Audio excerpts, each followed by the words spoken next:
maalala nyo, nagtoktik din sina Pablo at Stel sa gilid ng pool last year.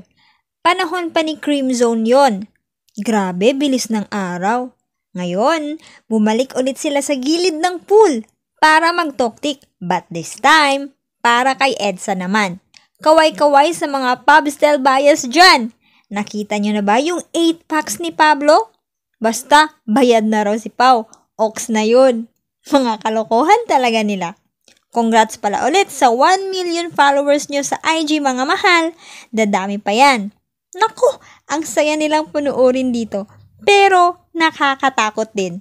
Baka may mahulog sa pool? Pero si Pablo, sigurado nang di mahuhulog ulit yan. Di natatalon. Natuto na eh. Hindi na siya naisahan ni Stel. Tinalikuran pa nga. Kala ko nga gaganti eh, pero walang ganon. Good boy yan eh. Si Stel talaga, akala ko tatalon para may iba naman. Pero walay din. Oh, wag nyo na masyadong pansinin yung steps ni Pau. Ganyan talaga pag leader.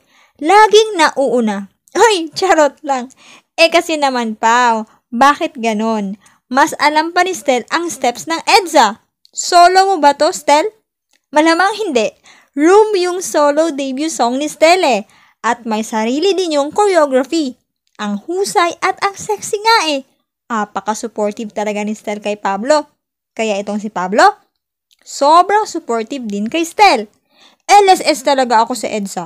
Sana kayo rin. Tas yung room ni Stel, ang ganda nun. Kaso, di ko kayang kantahin. Si Heavenly Voice lang natin ang may kayang kantahin yon ng walang ka-effort. So, ayun na nga. Mapa-team Edsa ka man o sa kwarto lang madalas, stream mo na both para masaya tayong lahat. Alright!